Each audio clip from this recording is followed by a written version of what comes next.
Welcome नाज़रीन, the Pakistan daily with कमर भट्टी के साथ कमर ज़मान भट्टी आपकी खिदमत में हाज़िर है। और आज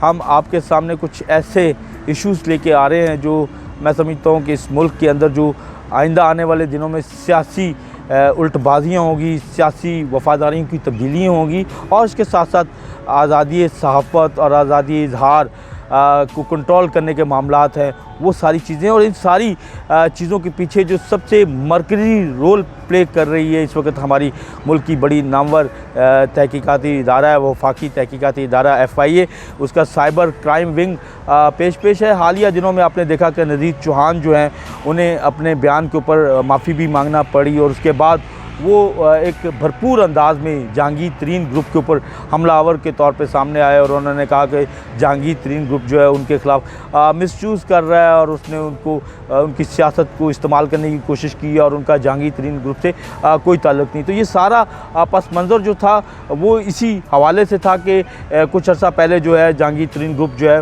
वो पंजाब के अंदर कोई 20-22 MPA के साथ और इसी तरीके से मरकज़ में कुछ MNAs के साथ, जिसकी क़यादत जो राजा रियाज़ मरकज़ में कर रहे थे और पंजाब में सईद अकबर नवानी कर रहे थे, तो उनके साथ साथ नज़ीर चौहान और बहुत सारे MPs जो मिले हुए थे। तो उस वक्त जब नज़ीर चौहान का इशू आया और शहजाद अकबर ने इसके ऊपर FIA में साइबर क्राइम विंग में दरख्वास्त दी, तो उसके बाद आपने देखा कि कुछ ही दिनों में नज़ीर चौहान अगरचे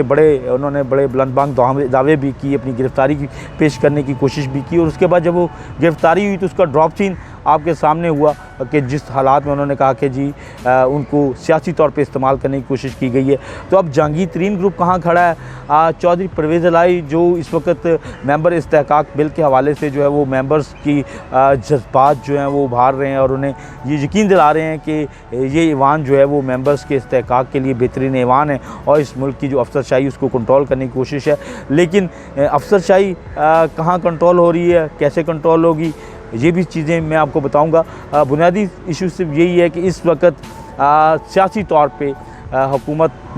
पाकिस्तान ने, PTI की हुकूमत ने जो है वो जहांगीर तरीन ग्रुप को जो है वो कॉर्नर करने का फ़ैसला किया है, जिसके तहत कल जो है ओन चौधरी का इस्तीफ़ा आया है। इसी तरीके से डॉक्टर फरदौस आशिक अवान जो है उनका इस्तीफ़ा अगरचे किसी और पस मंज़र में है, लेकिन उनको भी एक मैसेज जो है कुछ पिछले दिनों कुछ दिया गया था और उनसे इस्तीफ़ा मांगा गया था और उन्होंने सियालकोट इलेक्शन से पहले इस्तीफ़ा दे भी दिया था। उन्होंने अपने तौर पे एक पॉलिटिकल एफर्ट की, अपने तौर पे एक पॉलिटिकल एंगल इख्तियार करने की कोशिश की, लेकिन बिलाकर उन्हें भी इस्तीफ़ा देना पड़ा और उनका इस्तीफ़ा भी कबूल हो गया। तो ये इस्तीफ़ों की जो मशहूरों के इस्तीफ़ों की बारिश है और उसके साथ साथ जो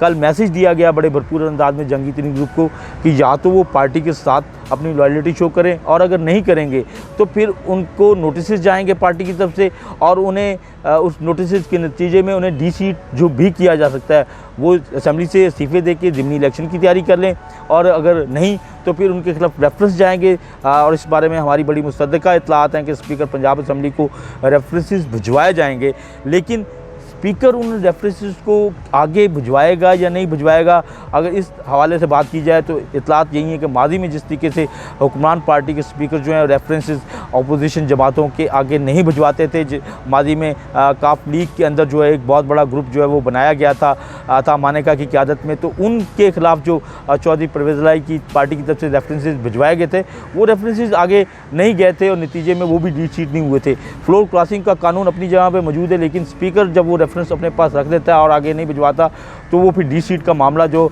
रह जाता है। और अब चूँकि चौधरी परवेज़ इलाही खुल के अगरचे वो इस्तेहकाक बिल की शक्ल में मेंबर्स के साथ मामले को उठा रहे हैं, लेकिन इत्तलात यही है कि वो खुल के एक नया ग्रुप जो है पंजाब के अंदर बनाने की तैयारियां कर रहे हैं। उसी ग्रुप के लिए ये सारी एफ़र्ट्स जो है उन्होंने की हैं और अब इत्तलात यही है कि ये एक लड़ाई ऐवान के अंदर होगी जिसमें PTI की हुकूमत की तरफ से इन अरकान के ख़िलाफ़ जिनका ताल्लुक जहांगीर तरीन ग्रुप से है इनके ख़िलाफ़ रेफरेंसेस जो है भिजवाए जाएंगे, लेकिन ये रेफरेंसेस वहीं रख दिए जाएंगे और दबाव होगा कि वो पार्टी की सीट से इस्तीफ़ा दें और ज़िमनी इलेक्शन में आए। लेकिन ये चीज़ जो है वो आइंदा इलेक्शन तक चलती रहेगी और एक नया ग्रुप जो है जिसकी क़यादत जो है चौधरी परवेज़ इलाही और जहांगीर तरीन के समेत जो है बाकी लोग करेंगे। और इत्तलात मुसद्दिका इत्तलात यही है कि पंजाब के अंदर एक बड़ा तीसरा ग्रुप जो है वो बन रहा है, जिसमें पीटीआई, जहांगीर तरीन ग्रुप और पीपल्स पार्टी भी दरपर्दा इस ग्रुप में शामिल है, जो आइंदा 2023 में होने वाले इलेक्शन में या 2022 के एंड पे जो होने वाले इलेक्शन होंगे उसमें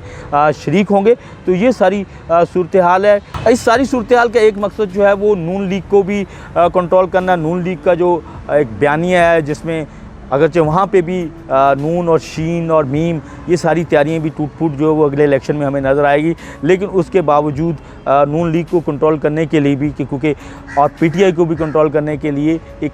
जो ये सारी डेवलपमेंट है ये हो रही है। आगे ये भी कहा जा रहा है कि Bilawal Bhutto as a prime minister अपनी तैयारियाँ कर रहे हैं। तो सो पंजाब के अंदर जितनी ज़्यादा तकसीम होगी, जितना ज़्यादा वोट बैंक एक दूसरी की पार्टियों को तकसीम होगा, उतने ज़्यादा मुख्तलिफ़ पार्टियों जो हैं उनकी सीटें जो वो लिमिटेड होंगी और उसके नतीजे में फिर मरकज़ में भी और पंजाब में भी, सिंध में भी, केपी में और बाकी जगहों की हुकूमत साजी जो हो सकेगी। तो ये सारी आर्म ट्विस्टिंग में, ये पॉलिटिकल जो ट्विस्टिंग हुई है सारी, इसके पीछे एफआईए का बड़ा वाइटल रोल है। और चलते चलते मैं आपको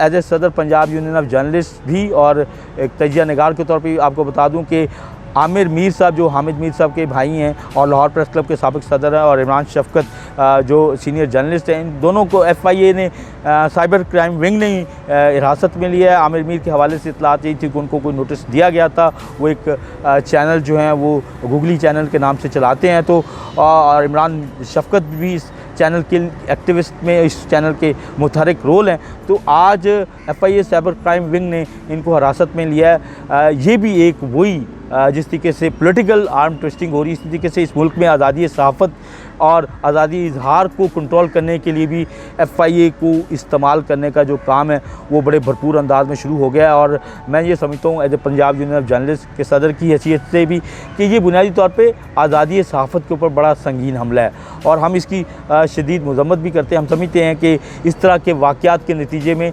आप मीडिया को कंट्रोल करने की कोशिश ज़रूर कर सकते हैं, लेकिन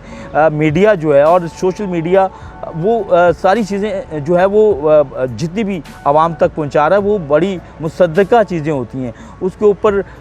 आप एक इस तरह की मामलात बना के लोगों को आज़ादी इजहार को दबाने की कोशिश करते हैं, तो ये सहाफ़ियों को तो आप गिरफ़्तार करेंगे और आम शहरियों को भी शायद इस तरीके से कंट्रोल करने की कोशिश करेंगे, लेकिन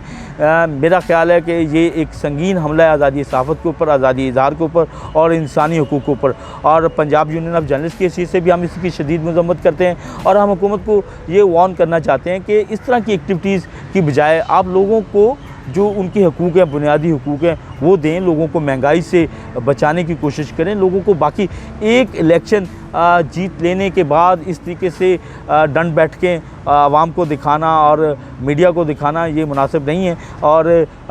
आमिर मीर एक बहुत ही सीनियर जर्नलिस्ट हैं, लाहौर प्रेस क्लब के साबिक सदर हैं।